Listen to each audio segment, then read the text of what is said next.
Hello, everyone. Thank you for watching our online public event today. I am Masashi Murano, Japan Chair Fellow of Hudson Institute. It is my great privilege and pleasure to host this event with four leading defense policy professionals from Washington, San Francisco, and Tokyo. Today's discussion subject is pushing back against Chinese and North Korean missile threats, the strengthening the US-Japan deterrence strategy and joint missile defense posture.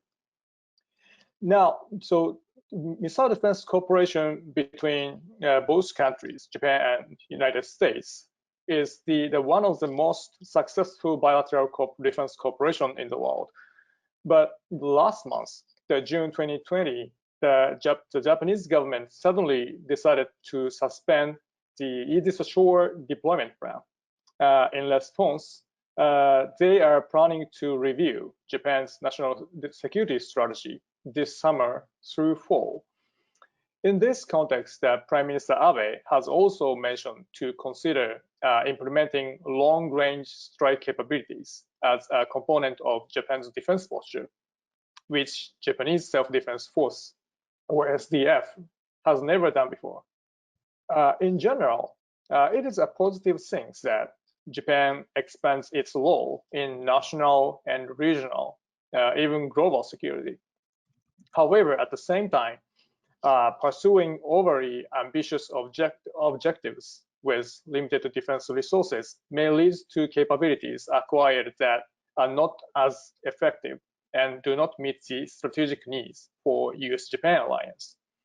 So to avoid this potential risk, I think the US and Japan needed to consider the appropriate mix of capabilities of a cost-effective defense portfolio by redefining the alliance roles, missions, and capabilities. So today we are inviting for the distinguished defense policy professional we would like to talk to and discussing about these issues. So now I introduced today's panelists. I want to go through the entire bio, but just briefly to say a few words. The first is Dr. Brad Roberts. Dr. Roberts is the director of the Center for Global Security Research, CZSL, at Lawrence Livermore National Laboratory. Before joining the CZSL, Dr. Roberts was the Deputy Assistant Secretary of Defense for Nuclear and Missile Defense Policy. In this role, he serves as a Policy Director of 2010 version Nuclear Posture Review and Ballistic Missile Defense Review. At the same time, Dr. Roberts led the establishment of the US-Japan Extended Deterrence Dialogue, which is the consultation mechanism of the extended deterrence of both countries in the government level.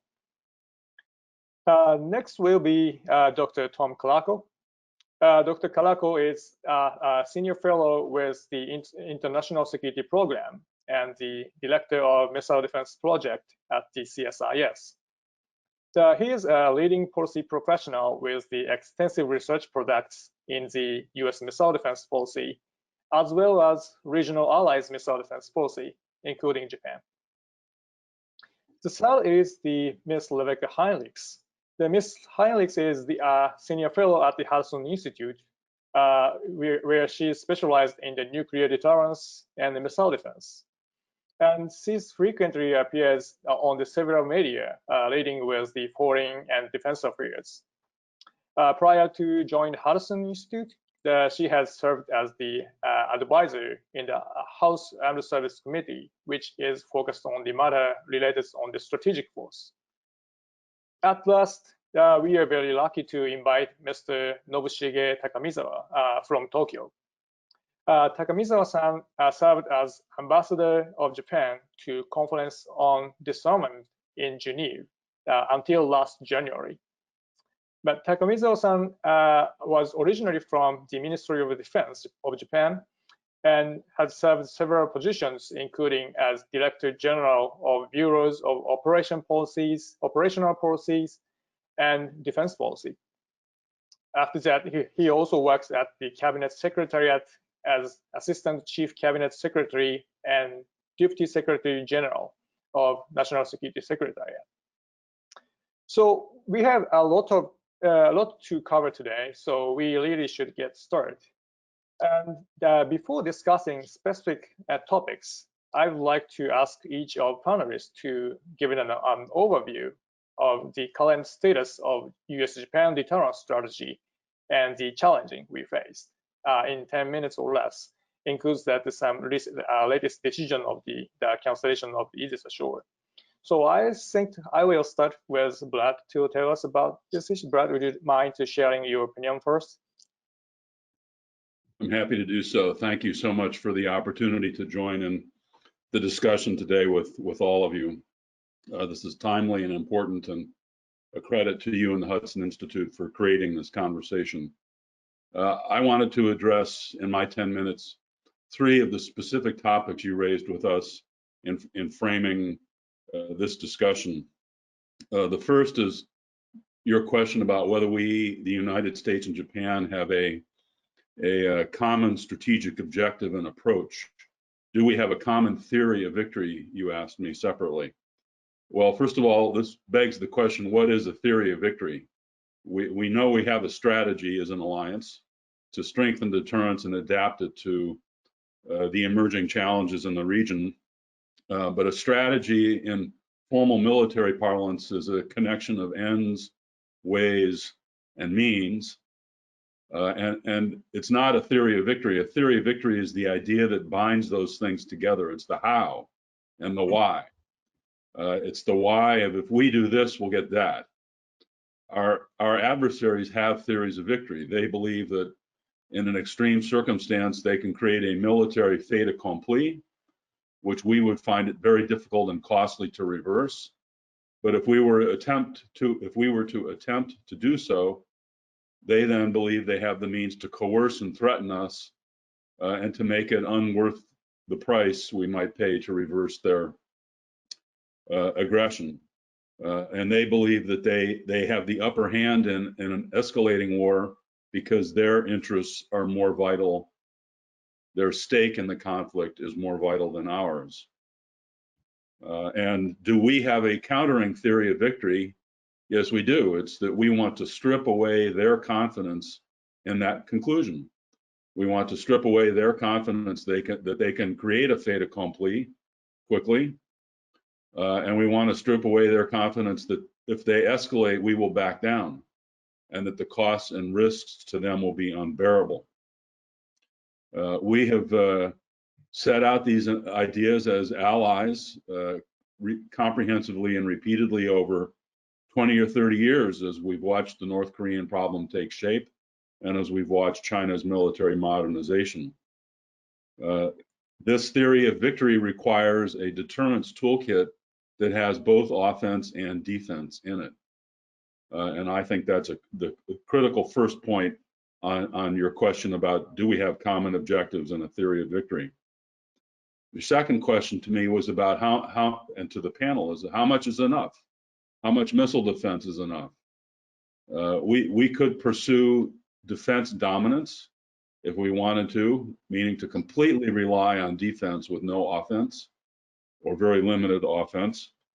This seems to me to be, well, expensive, technically implausible, and in any case unnecessary, because the strategies I've described of North Korea and China are not about fighting large-scale conventional or nuclear war. If they choose to fight a large-scale conventional or nuclear war against us, they will lose, and it will be terrible. Their strategy is about blackmail and brinksmanship, and it's about coercion.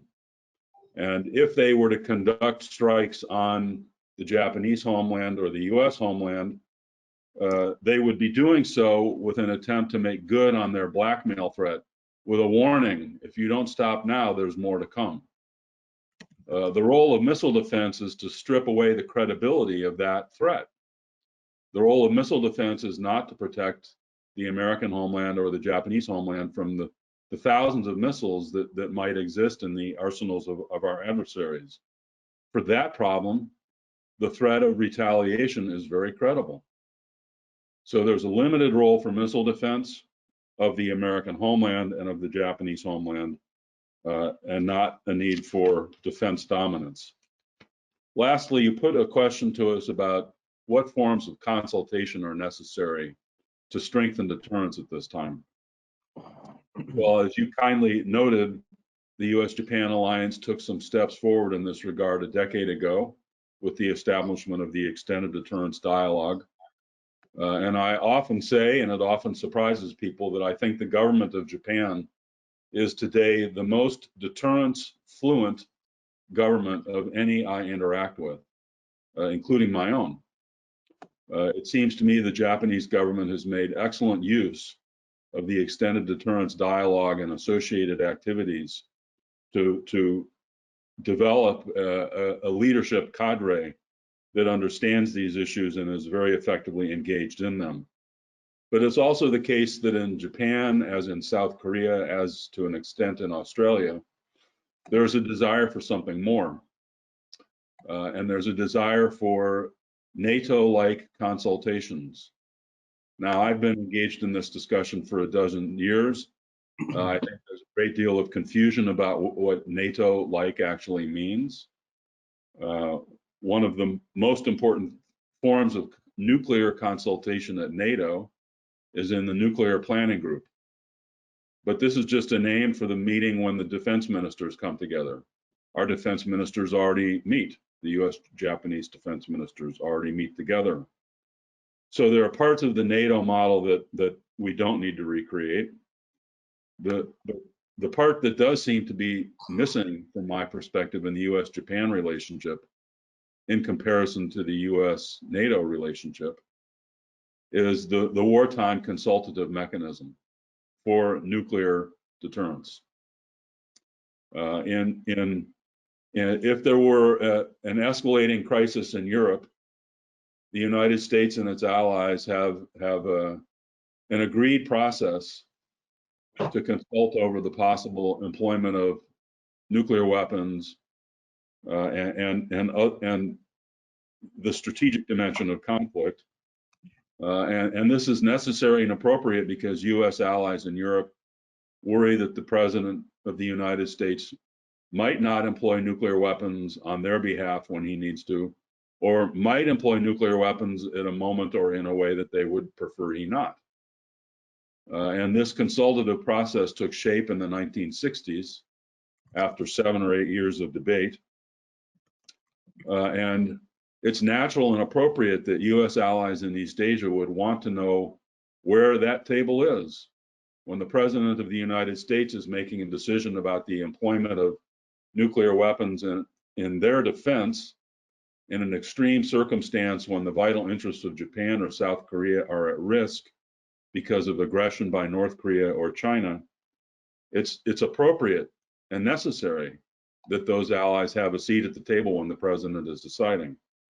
And this, it seems to me, is the piece of the consultative process that's missing so far. So with that, let me hope I've met my 10-minute mark, but also introduce some interesting ideas into discussion. Thank you again, Masashi. Thank you very much, Brad. Your excellent kickoff. We would like to address the later. Brad mentioned a lot about the theory of victory issues and the consultation issues. Tom, you had some very deep insight into deterrence strategy, especially on the missile defense issues. How would you assess the current status of challenges of missile defense cooperation between US and Japan? Yeah, well, thank you, Murano-san. I appreciate you setting up the panel. It is, as Brad said, a very timely issue. The proximate cause, of course, being this reported suspension and then cancellation of Aegis Ashore. It's a complex issue, a mix of policy, politics, some technology and cost issues. If you've been following it, Masashi asked me to talk especially about kind of missile defense and the Aegis Ashore thing in relation to deterrence and defense. I just want to say at the outset, we have a bunch of Americans on here, and I just want to say at the outset, it is important, of course, to acknowledge this is, of course, a Japanese decision, Japanese sovereign decision about something like this, and ultimately it's Japan's choice, what's in its own national interest.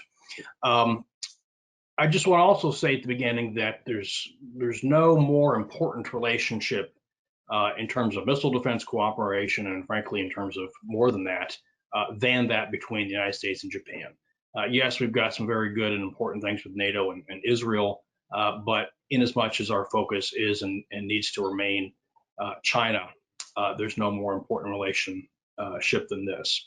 And so there was, I would say, a degree of perhaps disappointment in terms of in the initial reaction to the Aegis Ashore cancellation, but also just to emphasize, Japan and the United States have been doing co-development on the SM-32A. Japan, of course, hosts the TPY-2 radars.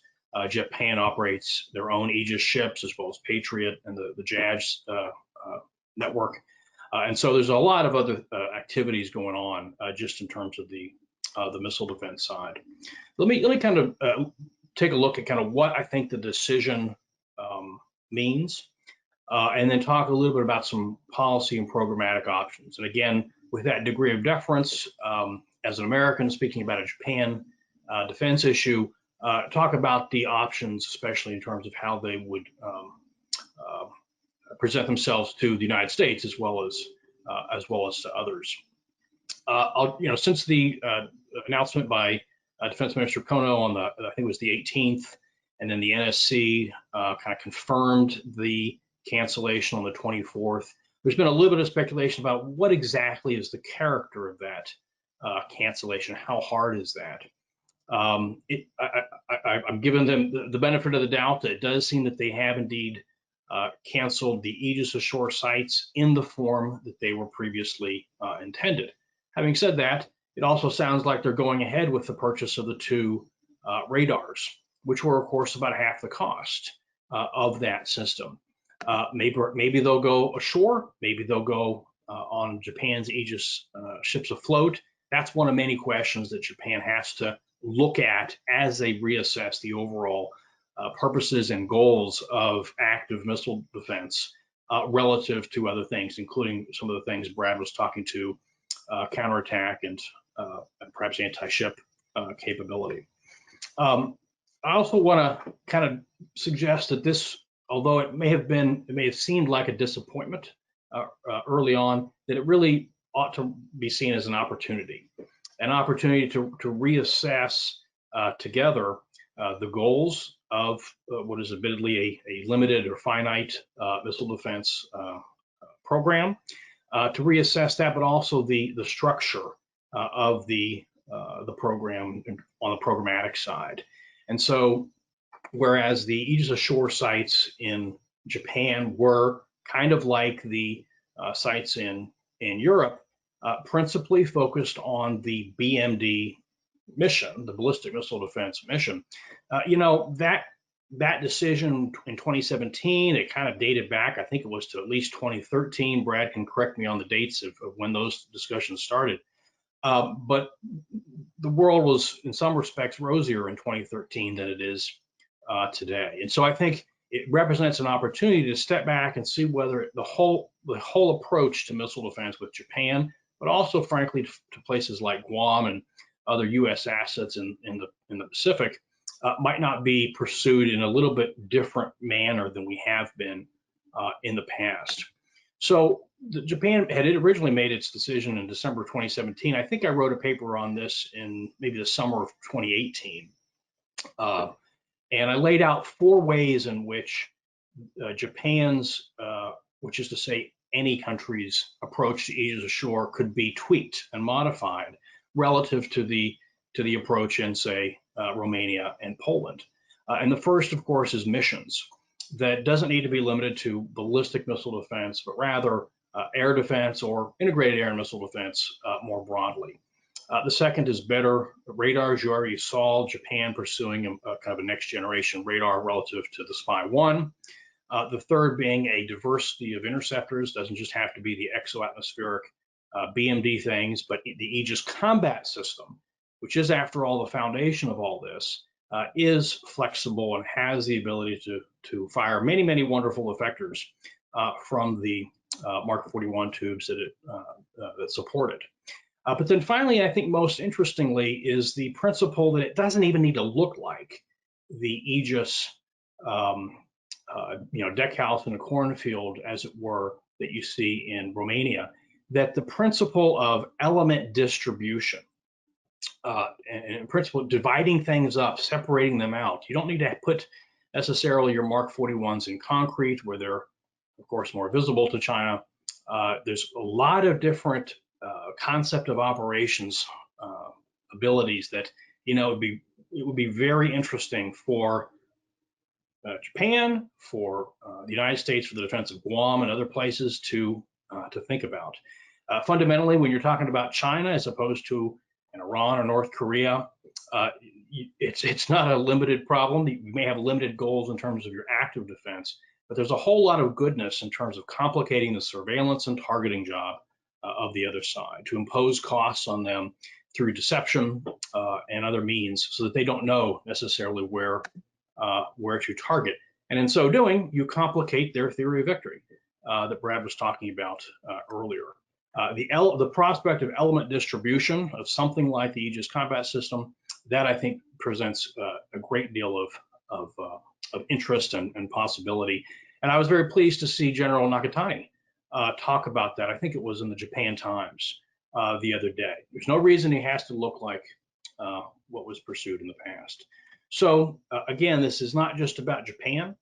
It's about how to think through the problem set of adapting active air and missile defenses to the spectrum of threats that exists in the current situation, which both on the strategic side in terms of major power competitors, but the increased sophistication and diversity of all these different aerial and missile threats. So I think I'll pause there. Happy to engage and exchange a little bit, but thank you again, Masashi, for the opportunity. Thank you, Tom. And now Tom and Brad gave us a concise summary of the comment of on the Japan-US deterrence strategy and missile defense policy.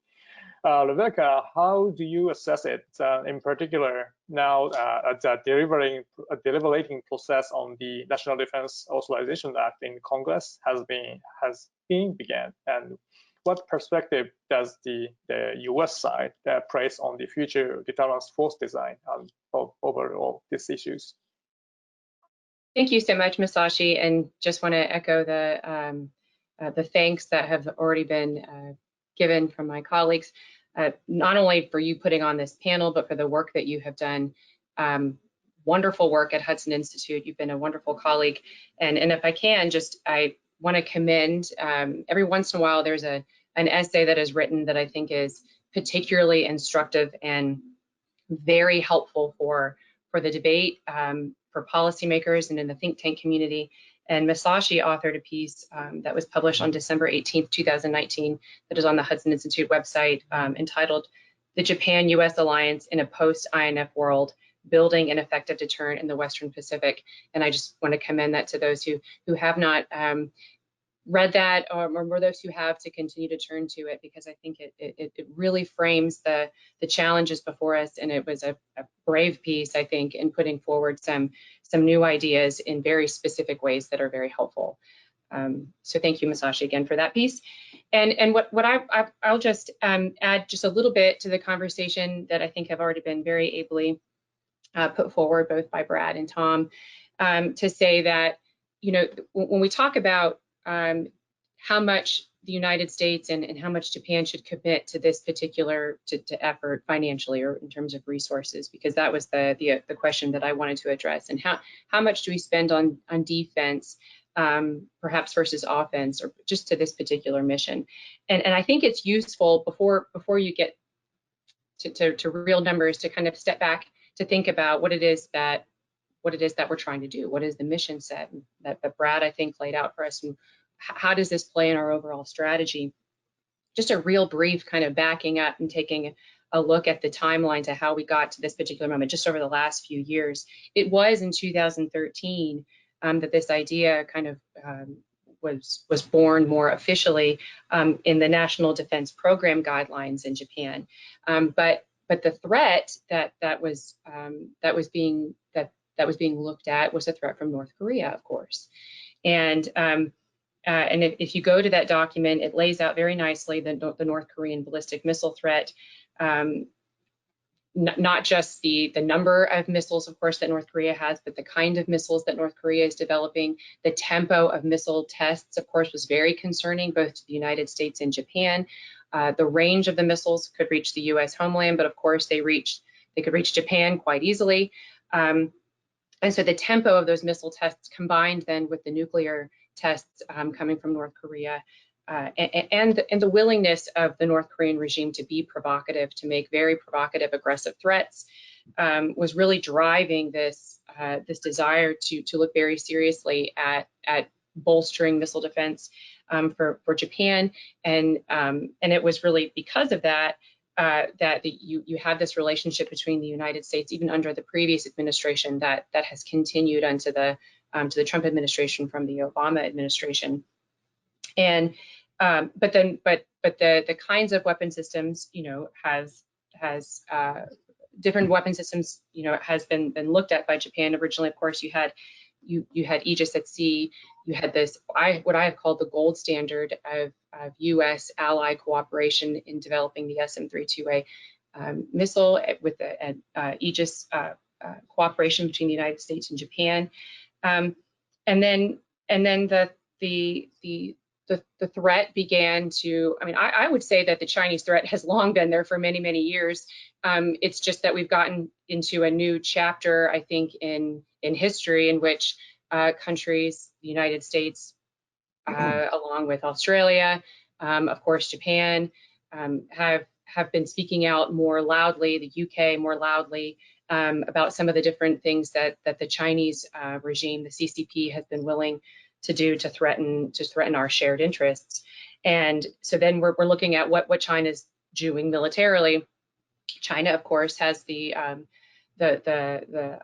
most diverse missile force, and it's Masashi quoted in his article, I think it's been quoted many times in the context of this conversation, about how we develop a more credible, robust deterrent architecture in the region, but that China has been developing.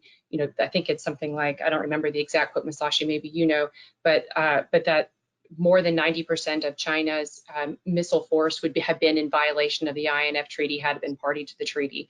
And so you're looking at the particular range of weapon systems and how they're being delivered, which present, it's the combination of the capabilities and the will of the CCP to be more brazen with making kind of threats and coercive threats against sovereign nations in that region. And so it's the combination of those two things that have made the United States, of course, turn to this new era of major power competition in earnest. That though we are still very much concerned about the rogue state threats, North Korea, Iran, have very serious capabilities that can pose a very grave threat to the United States and our interests, and that remains obviously true to our ally Japan as well. But now the major threat that the United States is trying to deter and focus on is China, and then secondly Russia as well. Of course, those are the two major powers, but China being the primary, with the Indo-Pacific theater being the theater of primary importance to the United States. And so for Japan, I think Tom very eloquently emphasized that when it comes to what Japan is actually going to do for the defense of its homeland, that's obviously a sovereign decision for the Japanese people to make that choice. I would just say, from an American perspective, though, the U.S.-Japan alliance is critically important to American interests, American security, and so the greater we can knit that alliance together politically and also militarily, I think that's going to be a cornerstone of preserving peace. And I think that Brad made the point, when you look at theories of victory, and there's this idea that what China believes is its own interest is a greater interest to China than what America's stake is in the region. And I think part of how, before we start thinking about resources and how much we're going to commit to this particular mission, that we need to have a moral clarity about the fact that it's Japan, the United States, Australia, that we're not the ones acting aggressively. Okay, China is the one acting aggressively, and the United States and Japan have the right, and I think responsibility to defend our people. And so that and the whole mission here is to deter an act of aggression against the Chinese, against sovereign peoples, against sovereign territory, and to threaten our shared interest, which is a free and open Indo-Pacific. Obviously, China would love to splinter that close-knit alliance between the United States and Japan as well. And so I think that it's incumbent on policymakers to make it very clear what is America's interest in that region, and that it is of primary national security interest to the United States. Especially, America has territory. Obviously, Guam is out there, and we have other territory that Admiral Davidson, Indo-Pacific commander, has repeatedly made the point that it should be considered U.S. homeland insofar as it is American soil. And so we want to be able to defend obviously what is ours, but also what is critically important to us, and that's the safety and security of our critical allies in the region. Japan first among them, I think. So, so with that, the threat set has broadened, and so now we're not just looking at the North Korean threat in the context of missile defense. We do want to provide a strong defensive, active defense against our primary interests in the region. I liked Brad making the point that we're not looking at trying at this point to intercept every single missile that the Chinese or the North Koreans, for that matter, could to launch at the United States, pardon me, to launch at Japan or to launch at our interests in the region.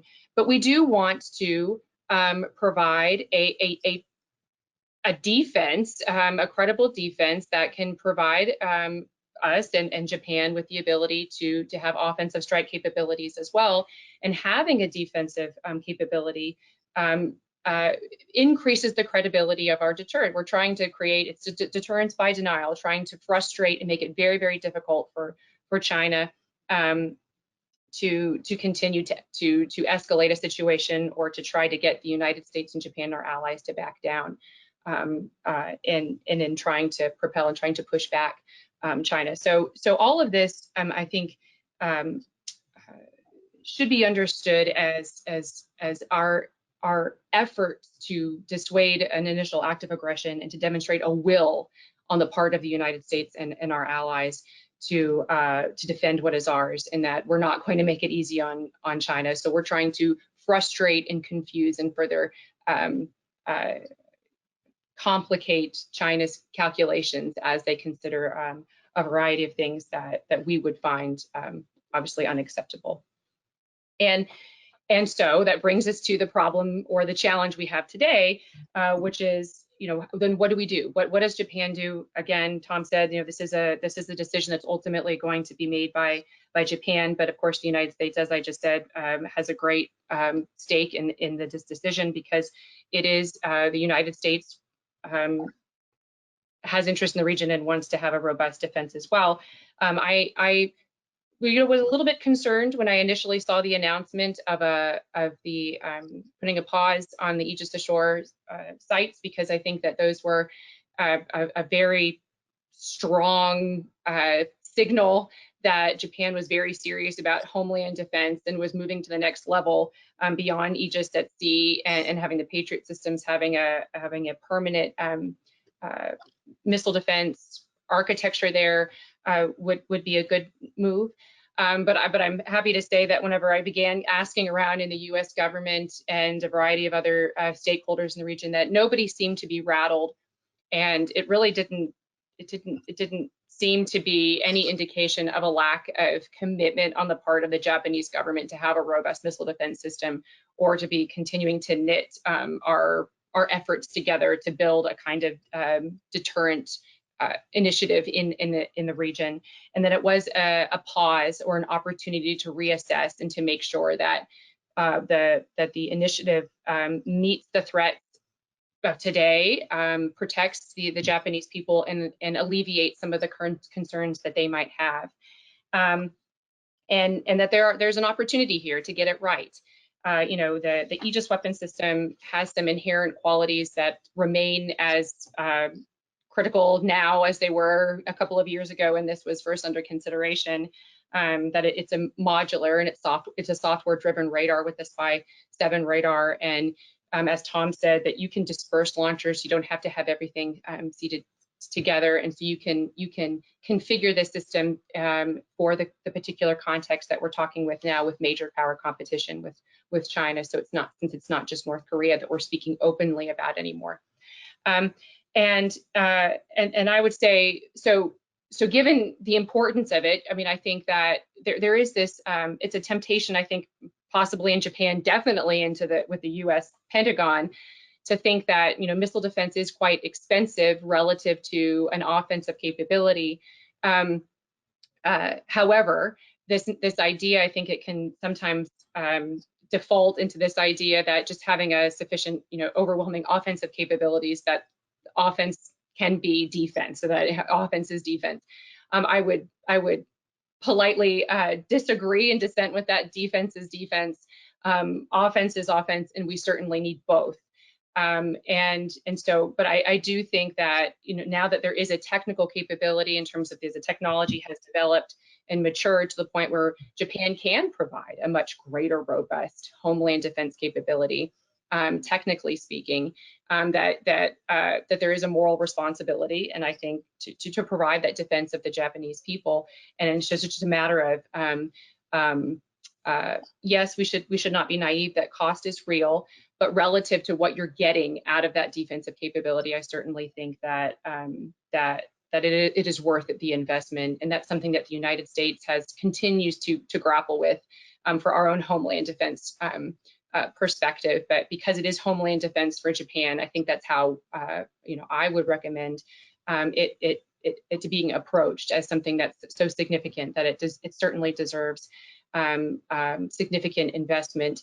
And the great thing about the Aegis weapon system, of course, is because it is you can expand the purpose and the mission of the system as Japan comes to political conclusions, policy conclusions that it wants to do so. So it's not going to be a weapon system that is going to be outdated if the policy and the politics move such that Japan decides it wants its homeland defense, integrated air and missile defense, to have greater capability and to continue to stay ahead and meet the threat posed by China in particular.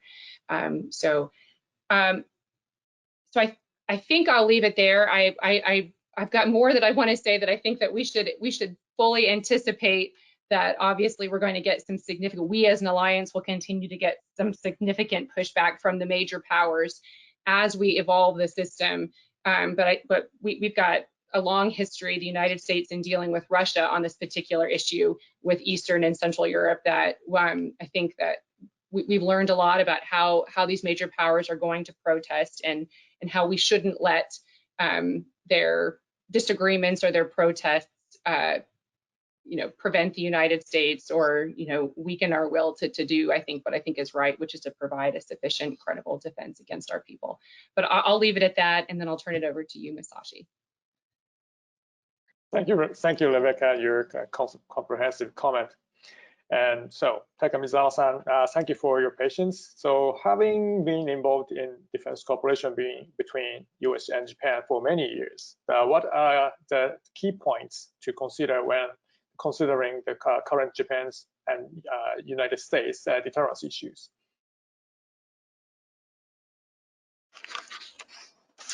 Okay, thank you. I think we are running out of time, and so to start with, I'd like to highlight the importance of the change of the Chinese security concept.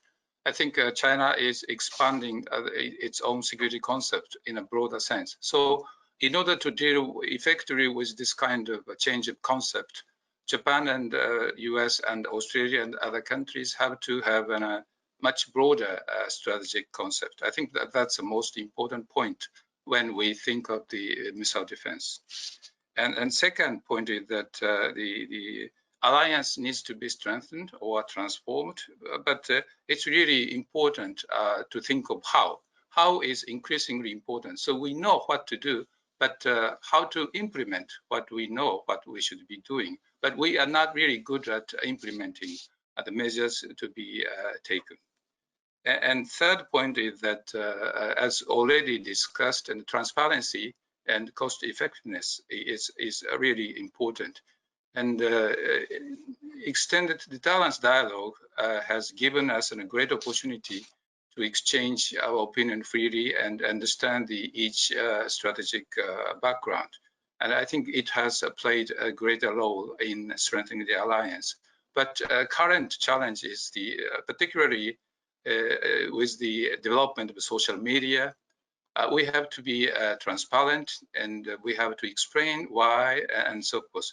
And the impact of social media is so great, not limited to the President Trump. So we have to keep pace with these changes. And current framework might not be good enough to respond to these types of kind of scrutiny or suspicion and similar, I think, changes.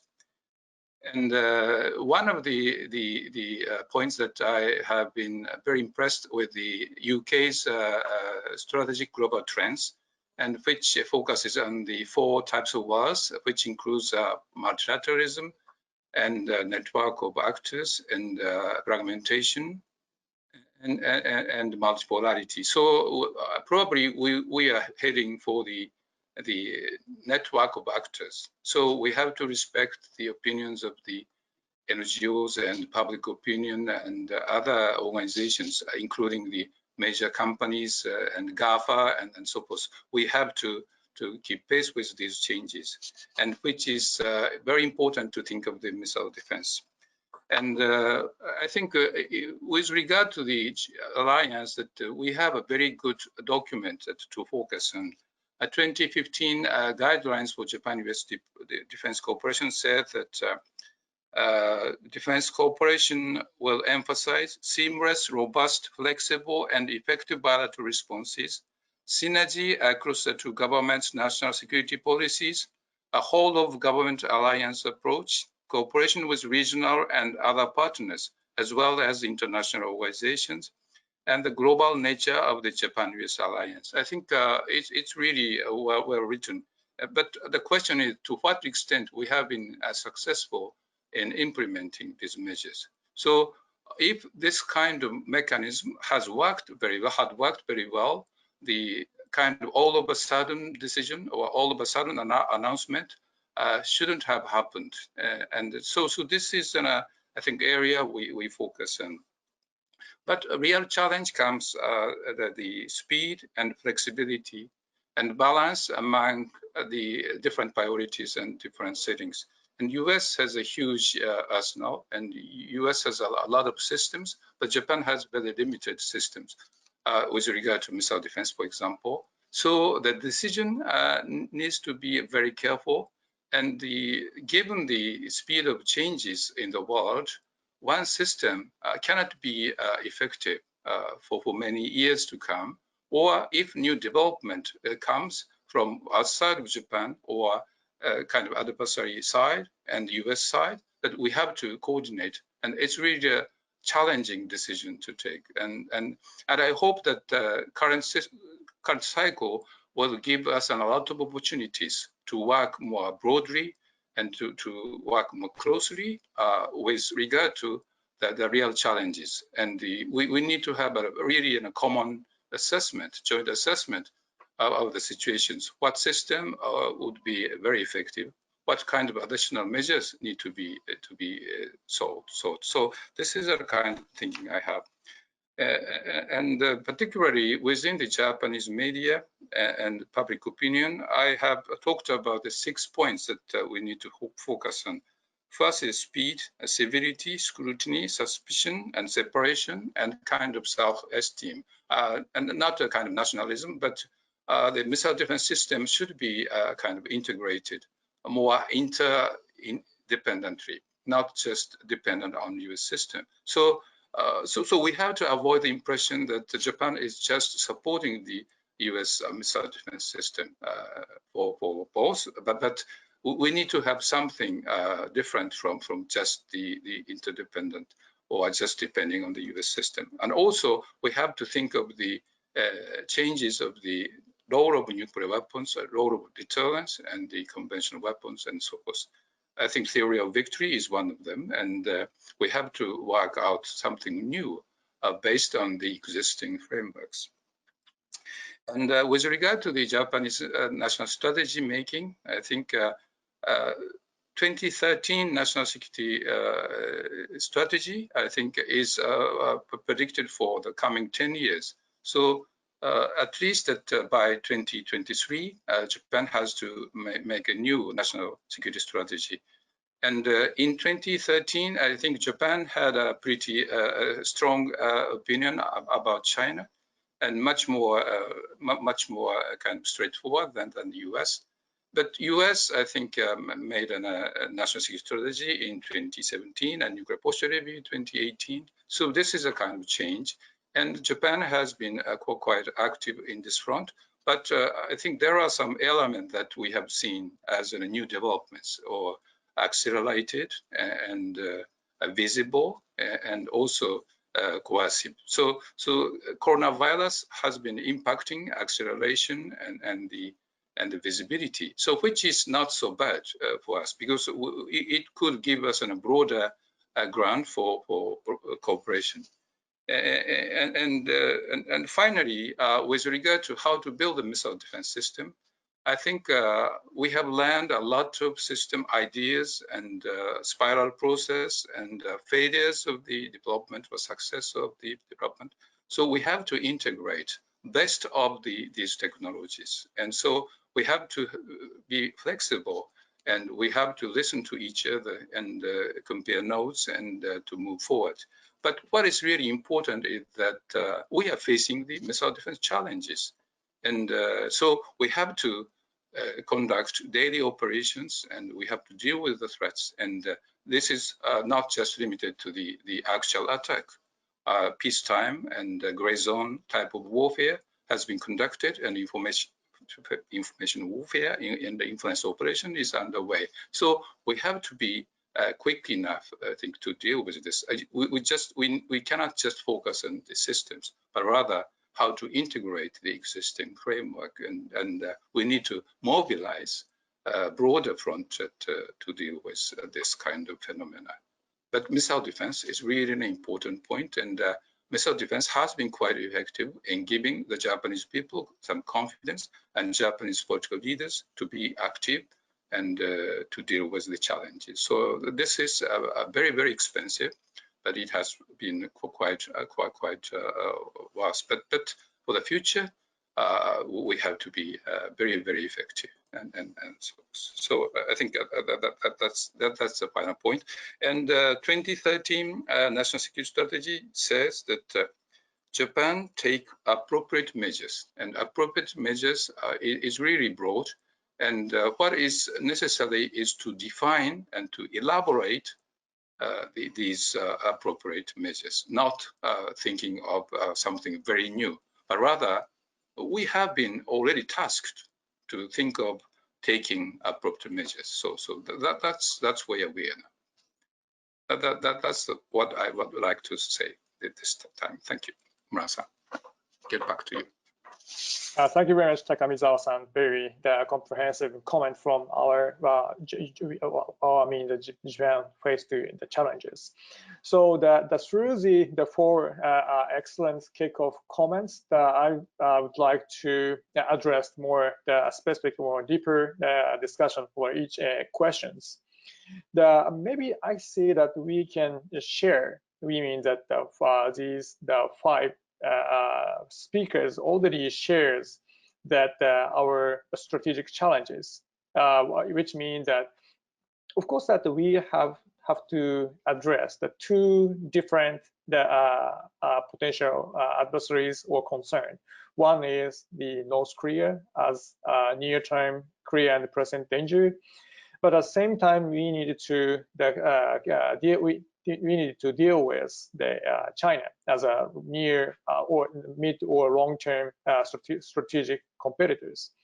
The problem is that now that Takamizawa-san pointed out, that after the COVID-19 issues, of course, that I personally, that Japan should spend the bigger defense budget, but at the same time, seeing the reality from both countries, not only Japan but also United States, I cannot expect more larger spending of the defense issues. So in that sense, that we needed to consider the more cost-effective approach. At the same time, of course, we can create the two different theory of victory against North Korea and against China. But at the same time, I think that we are a little bit harder to design two different defense posture. So that is one of the biggest challenges, or our dilemma: how to deal with our force design, or when we face the different type of our potential adversaries or potential threats. So it is maybe related on how do we design our theory of victory, and how do we design our appropriate force structure. So do you have some about specific comment about these issues? I do, thank you. It seems to me at the conceptual level, which you've asked about, the theory of victory level, there are some important distinctions between the way North Korea and China think about coercing and defeating the US-Japan alliance. But fundamentally, they have the same theories of victory.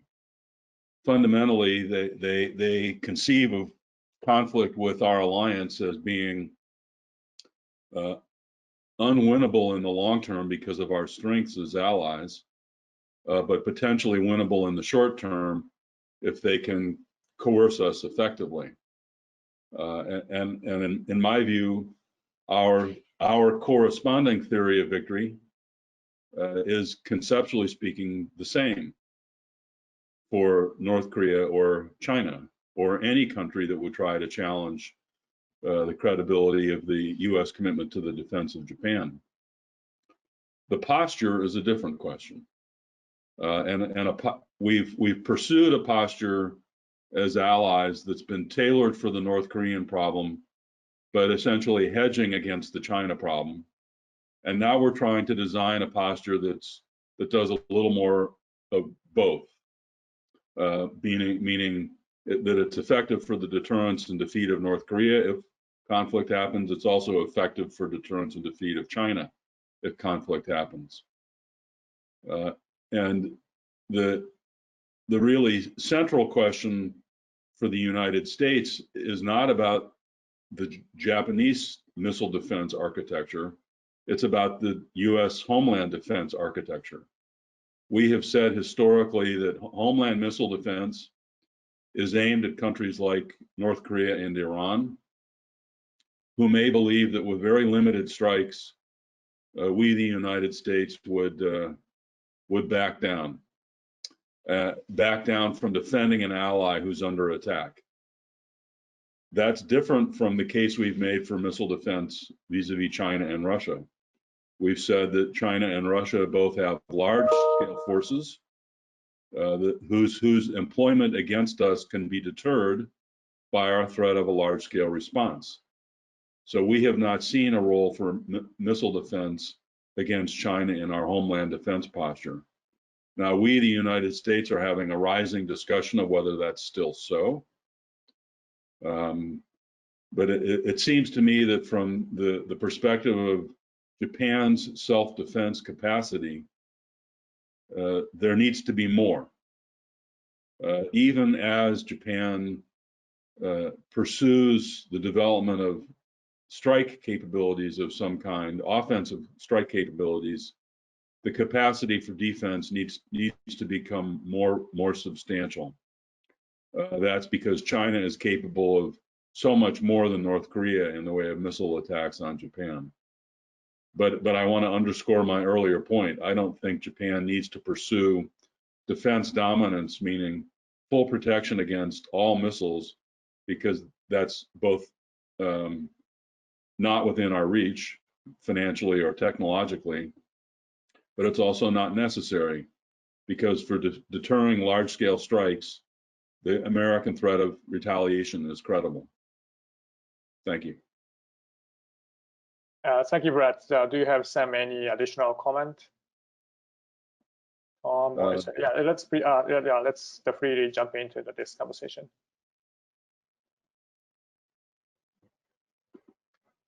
Well, I might jump in, and since you mentioned the cost effectiveness, I would kind of reiterate the offense defense mix suggests there needs to be both defenses and offenses between us.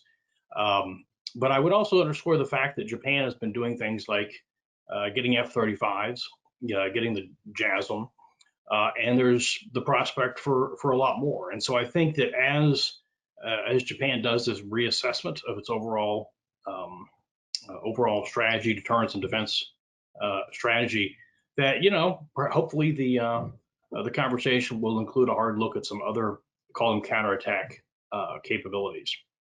And of course, the Aegis combat system is able to support some of that as well. Zeus had his Aegis shield, but he also had his Thunderbolts, and that's called the Tomahawks for the U.S. Navy.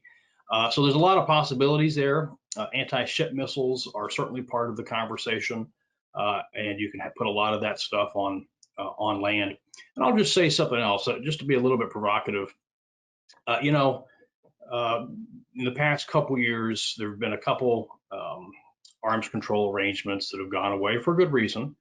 The INF Treaty most conspicuously, but I think that, and again, for good reason, but there may be some others that we need to think about. We want to make sure that there's nothing getting in the way of prosecuting the deterrence and defense goals with our Japanese allies to the fullest extent. I don't think it's necessary, but I would certainly hope that something like the missile technology control regime wouldn't preclude us from helping our allies in the region get whatever it is that they need to have vis-a-vis China for that stable situation.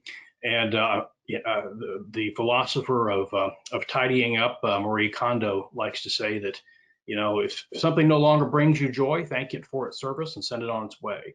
And we need to take a good look at, everything out there that's been around for a long time that may have roots in the Cold War, and make sure that it's still suited to our current situation. Masashi, if I can just jump in there too.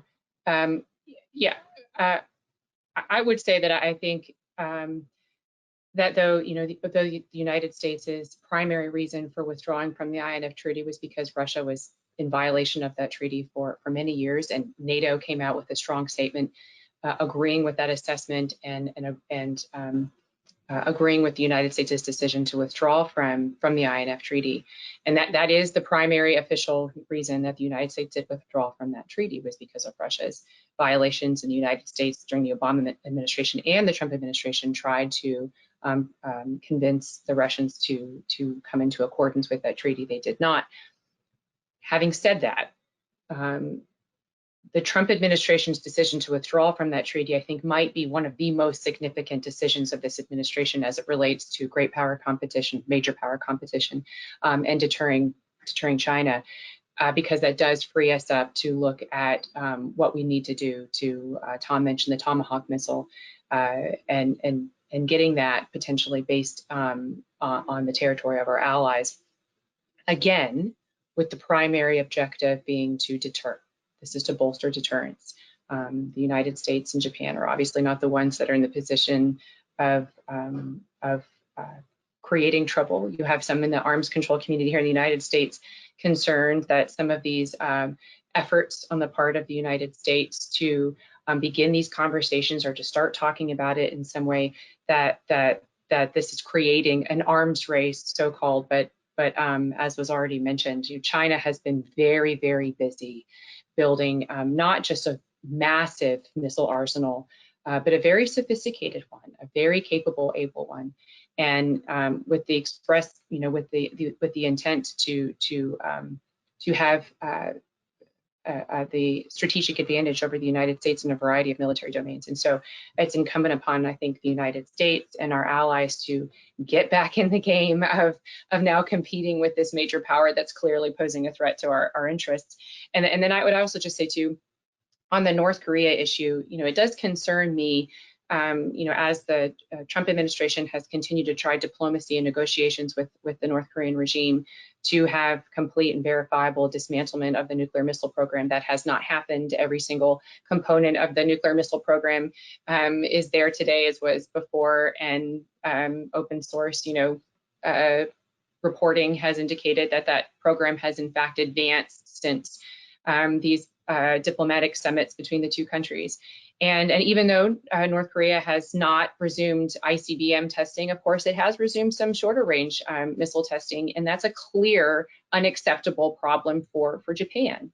And so there is still great pressure, even as we focus our eyes on the China threat. There is the alligator closest to the boat, obviously, for the purposes for Japan, is still the North Korean missile threat.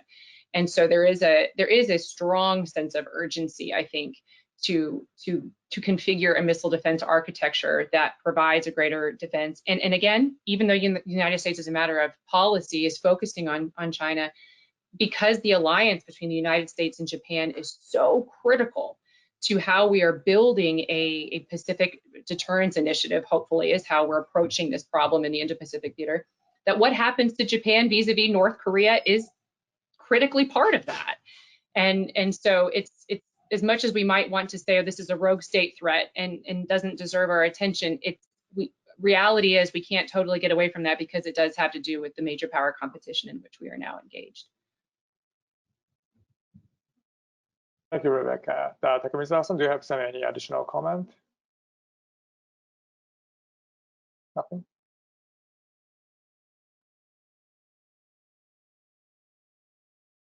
I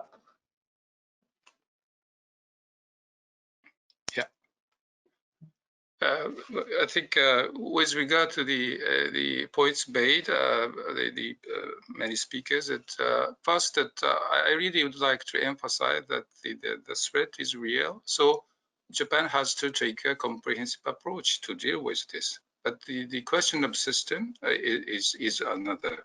So Japan should table all options on the table and to think objectively what is most effective. I think that's a basic point, and that should have been done through the existing mechanism already. But if that hadn't happened yet, I think that this should be continued for further elaboration of the various options. And I'm not really talking about effectiveness as a kind of escape from the current system, but rather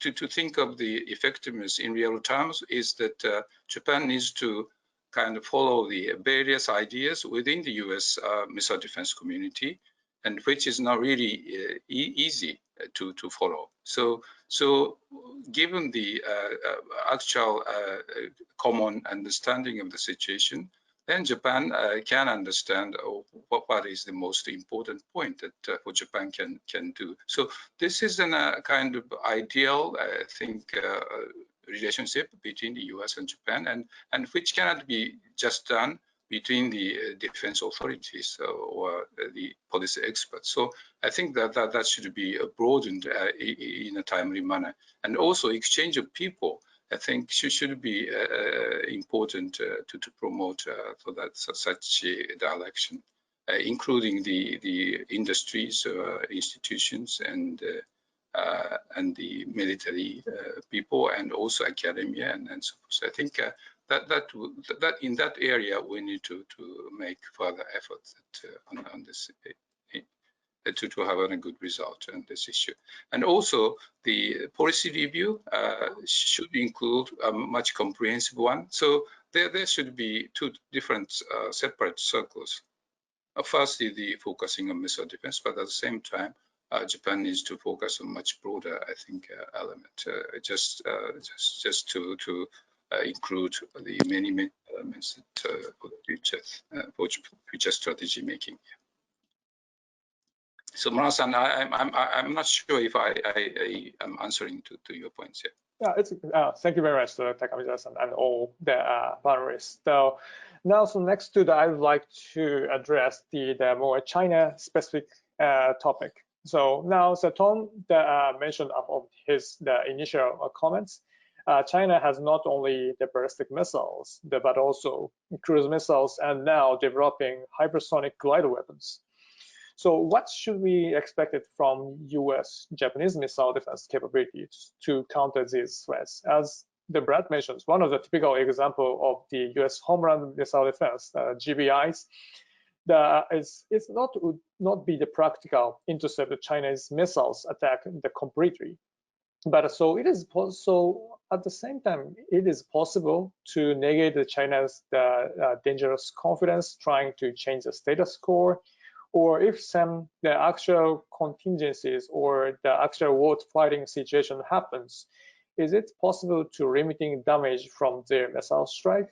So if so, what or how much do we need to do to make that happen? So we can paraphrase to that, what factors should guide these further development or further deployment of the US and Japanese missile defense? It is maybe that have to address to the regional and the global integration of the missile defense posture. So I would like to pass to this question from Tom. Sure. Well, I think the principal criteria here is to honor the threat and to give your adversary the benefit of the doubt that they're not necessarily looking only to attack you with the thing that you would like them to attack you with, but are capable of imaginative concepts, mixing and matching. In other words, complex and integrated attack using the diversity of air and missile attack and other things, cyber, EW, et cetera, et cetera. And so, I think we've had some discussion. I think some agreement here that the principal goal ought not to be a defense dominant posture, but rather to support an offense-defense mix that gives either a particular country or an alliance buys you enough time and space, as it were, to respond in kind and bring to bear all the other assets that you have. And so active defense against various air and missile threats contributes to that. It's still limited, but you don't want to just pursue ballistic missile defense and then leave yourself wide open to cruise missiles and UAVs. I mean, the Obcake attack in September of last year, if you hadn't figured that out, that's the wake-up call to remind you that it's not just about ballistic missiles anymore. So it has to be a comprehensive, I would say comprehensive air defense. Think of ballistic missile defense as a subset of comprehensive air defense, projectiles arriving in or through the atmosphere.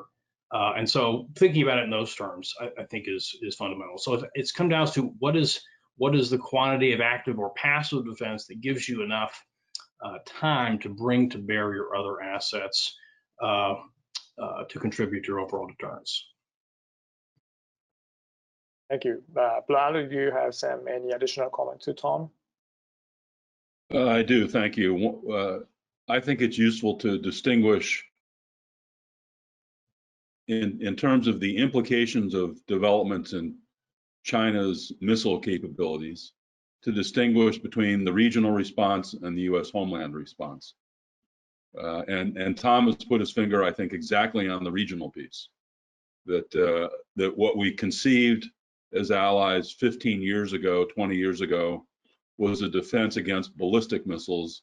It needs to be an integrated air and missile defense against all airborne threats. And that's the same in Europe, NATO vis-a-vis Russia. And we have many of the tools to do that. From the American homeland defense perspective, the hard new question is what to do about Chinese hypersonic missiles. And it's the same question about Russia. And on the one hand, They already have hypersonic missiles. They're called ballistic missiles. Ballistic missiles are hypersonic missiles. And if they develop a new capability at a lower altitude to deploy hypersonic weapons against the United States, that's the problem for which deterrence is constructed. The problem comes if they imagine different uses of hypersonic capabilities that could be destabilizing, and not just as substitutes for intercontinental ballistic missiles, but as a complement somehow. And the particular concern is that as modern war integrates new technologies, and as we compete in cyberspace and outer space and kinetic strike and non-kinetic strike, we're moving towards a form of war in which you have to use it or lose it all. You have to use it very quickly in a conflict to gain a decisive advantage, because what you have in cyberspace or outer space may be gone the next day. And thus, there's a potential value to China and Russia of having hypersonic strike capabilities that would be the very first wave of a major war, with the aim of eliminating our command and control systems and the ability of our leadership to decide how to prosecute a war.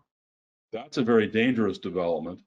That's something different from just hypersonics as a complement to existing hypersonics.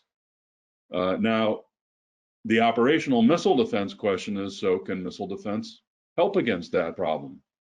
We'd like to think so. It's a very hard problem.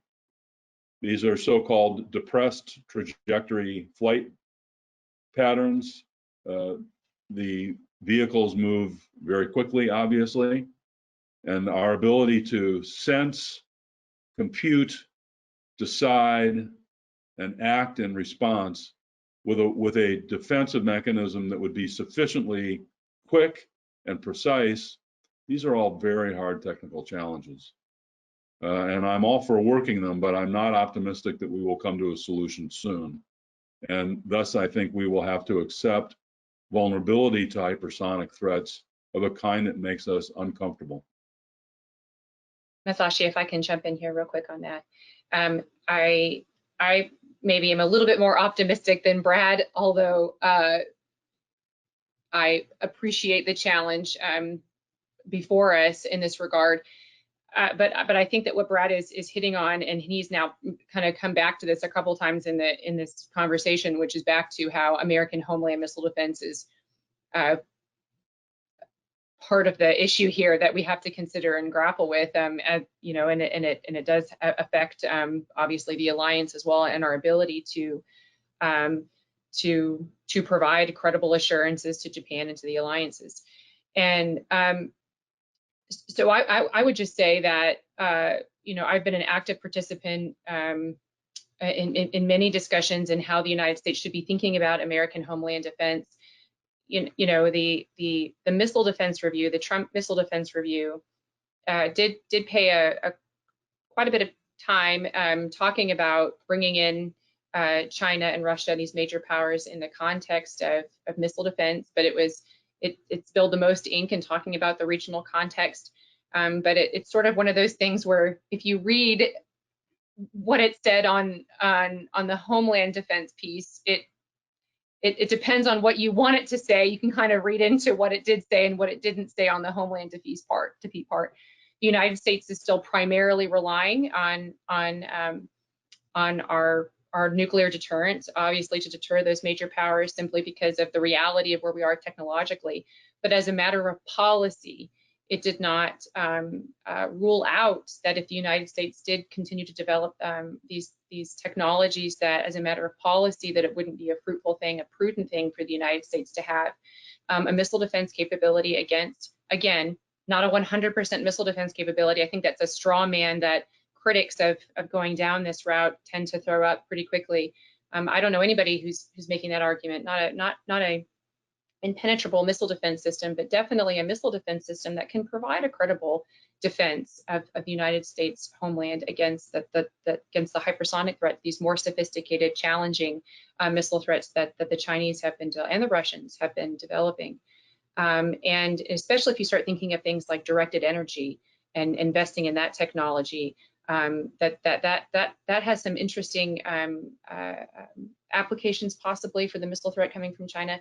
But I would just say too, you know, the administration's priority, or the Department of Defense's priority, that's at least by word, if not by deed, in terms of the money that is put in the budget, has been in this HBTSS, in the space sensor layer, that would have the ability to track some of these maneuvering not with non-traditional ballistic trajectories, the hypersonic threats as well, being able to track these missiles from their birth to death, which would give the United States, even if we had the ability to see, that would be an enormous improvement over the current situation, which is we can't possibly even see and keep a track on these offensive capabilities. So it's worth investing in that even before we have an interceptor capability that can go with the sensor to be able to shoot and potentially intercept these serious threats that continue to grow. And then the other thing I would say too is, again, this neat the kinds of weapon systems that North Korea has. You know, the divide between their capabilities and peer threats, the Chinese threat, has been it is increasingly blurred. And so when the United States thinks about even our own protection, even if we maintain, you know, that we're just primarily looking at the rogue state actor threat for protection of the homeland, that we should not assume that that because North Korea doesn't have certain kinds of capabilities, that they will not have those certain kinds of capabilities even the next 5 and 10 years. And so we need to be investing in weapon systems that are not going to be outdated and outmoded by the growing threats from a variety of different kinds of adversaries. But I absolutely believe that American Homeland Defense needs to evolve to make sure that that we don't throw in the towel and accept defeat, that these things are too hard, too technologically difficult, or too expensive. I certainly think that they are worth the investment, and it's just a matter of, I mean, it's going to take a lot of political will and a pretty serious policy effort to make sure that we are investing in these kinds of capabilities and not just paying lip service and saying that we are and then not putting the money in the budget. Congress, thankfully, has had great bipartisan support for the HBTSS. I think, and deserves a lot of credit for that, when the Pentagon hasn't been putting in the money requests in the budget. Masashi, can I jump back in real quick? I think there is back to what Brad was talking about, a middle set that is increasing in importance.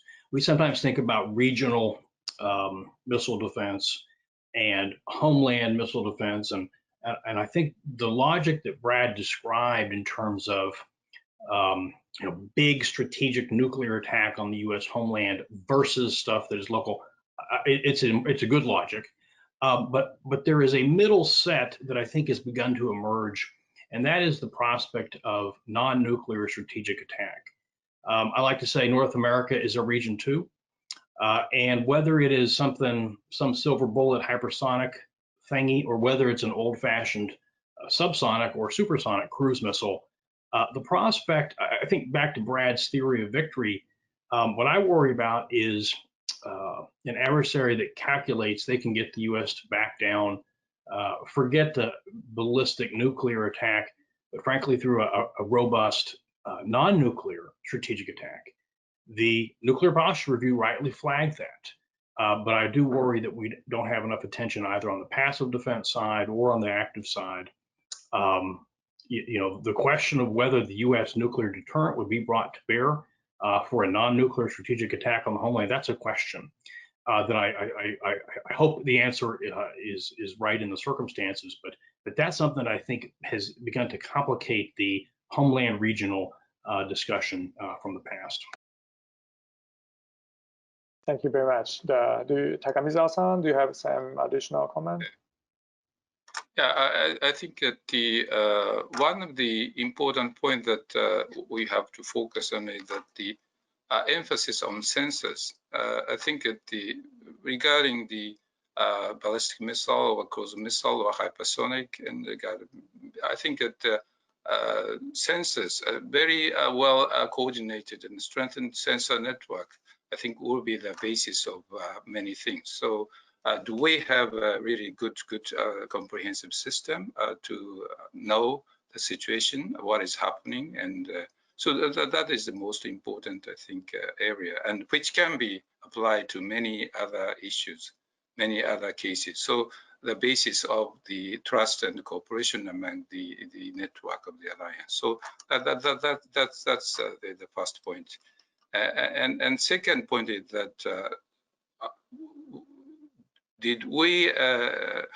what has been done to know in advance what Russia, China, and others are doing in enhancing their research and development. And probably we are not really sure of what they were planning and what they did actually.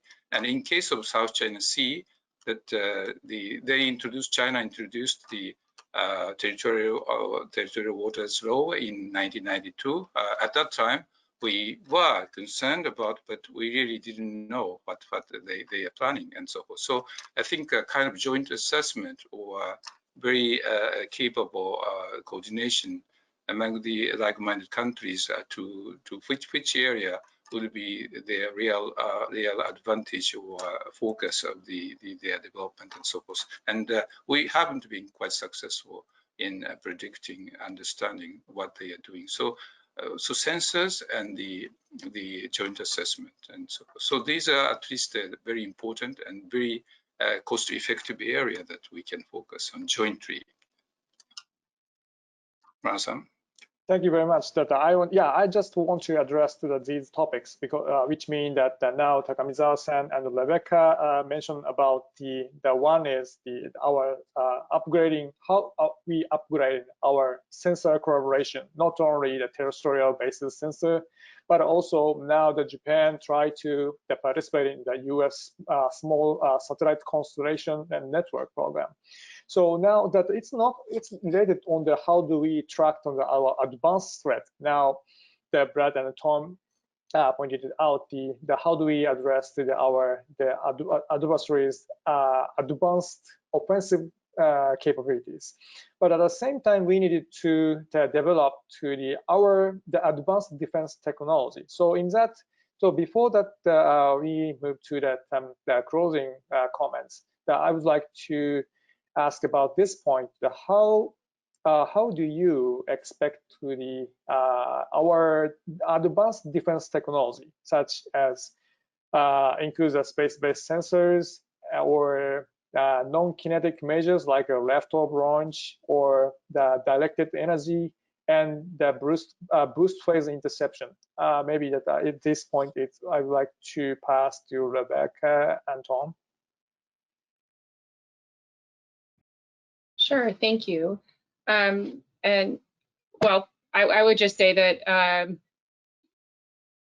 unfortunately, I think I've been a little bit disappointed in the percentage of the missile defense budget that our Pentagon has invested recently in those advanced capabilities to handle the more advanced threats. So we've made great strides in starting to think a little bit more clever, that we're being a little bit more clever in how we're thinking about operational changes that we might make and some different things that we're doing regionally. And we're making some very interesting statements rhetorically about what the United States wants to do, but really it comes down to where are we investing our money, because that shows a very serious commitment. And so, you know, these cuts began in the Obama administration, and unfortunately, there hasn't been a huge improvement in terms of committing resources to the kinds of advanced technologies that you mentioned in directed energy. And especially, I think, is one of the most interesting things. And also, again, I can't overstate, I think, the disappointment in the lack of investment in some of these big ticket items. They're expensive, and they're going to take some time. And so you have to move now in order to develop them, and that's in the area of the space domain. Because once you have this a space sensor architecture in place, you can start looking at different sportier things, having a space-enabled intercept capability, moving to the point where we are thinking very seriously about having a space-based interceptor, where the interceptors are based in space. You know, I think I think we've gotten to a point now where if we're very serious about taking missile defense kind of to the next level and making sure that we are meeting the needs of our nations because of the growing threat, that we really do kind of have to unshackle ourselves intellectually to start thinking about these things out of the Cold War paradigm that we have thought for so long, and then really mean it. And and you can tell that we mean it whenever you start seeing resources put to these programs. And so it's my hope. I know that there's been pretty serious interest on the part. President Trump's remarks that he made at the rollout of the Missile Defense Review, he said all of the things I would love for a president of the United States to say. Unfortunately, I think it was beyond even his own Missile Defense Review, and then the Missile Defense Review has essentially become outdated already, because we've already canceled a lot of the programs that were even mentioned in the Missile Defense Review, and we've made some pretty serious programmatic changes from them. So it's not a particularly useful document, I think, anymore in terms of looking at what the United States is practically doing. But the point is very well taken, and I think that there needs to be a better percentage of our own money being put towards these advanced capabilities beyond even the current systems that we're developing and working on. Thank you for the question, Masashi. I think this is a pretty important one because it really goes down to what the legacy of the Trump administration is going to be on missile defense. And the president said a lot of nice things in that rollout of the Missile Defense Review in January 2019, but they bore no resemblance to either the policy document or to budgetary reality. It's a little bit of Don Quixote tilting at windmills, if you'll pardon the comparison.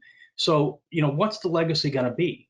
127 days after the Missile Defense Review came out, we had the Undersecretary for R&E cancel the redesigned kill vehicle.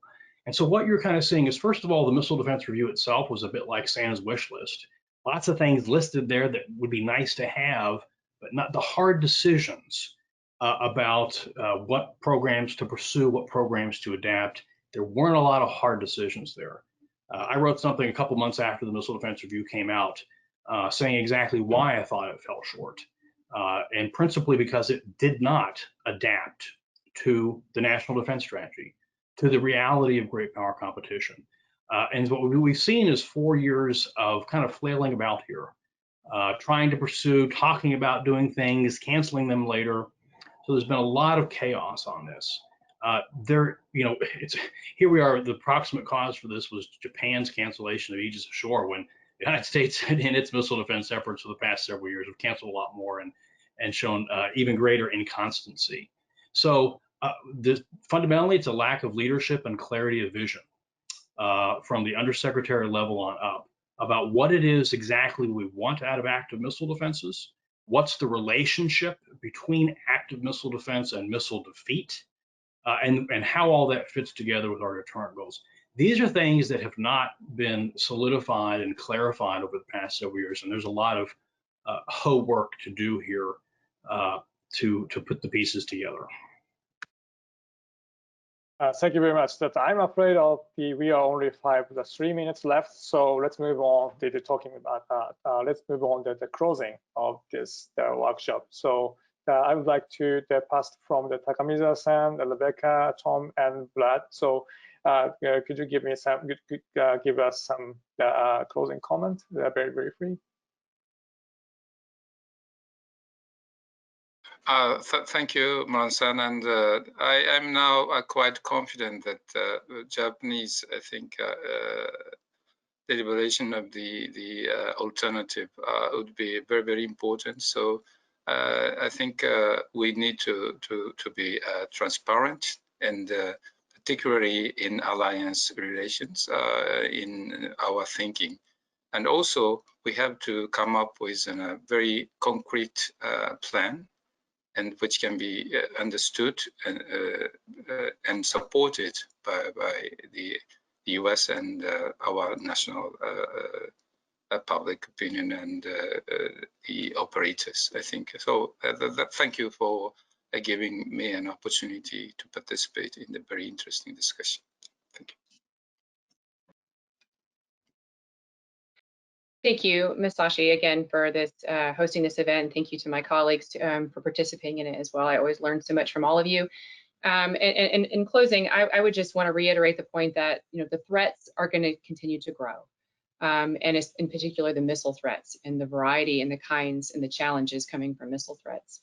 The point was raised that we still, a lot of the assumptions that we're basing a lot of our policies and our strategies off on are assumptions with not all of the complete information that we would like to have about China's intent and China's missile arsenal, China's nuclear arsenal as well.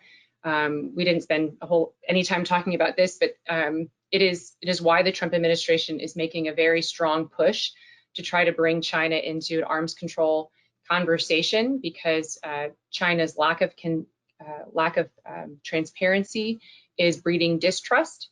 A lot of the actions that China is taking, more provocative, I think, exploiting the coronavirus pandemic and becoming more provocative in a variety of areas, combined with what we do know. The DIA director, Lieutenant General Ashley, came to Hudson Institute and talked about the concern that the United States has about the direction of the Chinese nuclear program. And so it's in all of our interests to have an open conversation, much better than we have now, and for the Chinese to the onus is on them to not breed greater concern and skepticism among those of us, obviously those of us who are near to the China problem, but for the United States as well. And so I would just applaud and affirm the effort of the Trump administration to try to get at that problem. And a lot of what we talked about today would make the environment, I think, more conducive for the CCP to actually have an interest in talking about their program. If they start seeing the United States with our allies being very, very serious and closing these gaps, I think, that exist, and making up for the missile disparity in the region, and coming up with and just taking the threat that we perceive very, very seriously, it would be in their interest to start having a conversation, being more open about their intent and the kind of capabilities that they have. And so once again, I just want to thank you for the opportunity to participate in this, and I look forward to continuing the conversation. Oh, Murano-san, a great panel you've put together. Thank you. I would just underline one thing, and that is that as we go forward, we need to think deeply about that offense-defense mix, and more to the point, the relationship between active defenses and missile defeat. That, I predict, will be a central conversation in the coming years, because what you're able to do on the missile defeat side is going to drive and inform the metrics of what it is you expect from missile defense, and that applies to homeland as well as regional. But again, thanks for the opportunity to join. Can you give us some last comment? Yes, indeed. Thank you. Let me add my thanks to those of everyone else on the panel for a very interesting and timely discussion and excellent questions. Let me pick up on a couple of themes. Tom Caraco emphasized the need for thinking that still lies in front of us, and Takamazawa-san emphasized the need for transparency in our thinking. I think what many people outside of the missile defense community might not appreciate is the extent to which the US and Japan have been engaged together in thinking about these questions for 10, 15, 20 years. We have a very mature relationship as allies and partners. Yes, we have some difficult questions still in front of us, but I'm very confident in our ability to join together to do the needed thinking. This isn't something that the US does the thinking and just hands to an ally. This is an area of defense cooperation where we have broken a lot of new ground as allies because of our close collaboration, including at the intellectual substantive level. So as challenging as the problems might be in front of us, I'm confident in our ability as allies to meet the challenge. Thank you. Again, so I want to thank you all the excellent discussion and for taking time out on your busy schedule to visit here today. So I hope today's discussion will help to further development defense cooperation of the US-Japan alliance. So thank you for watching our event.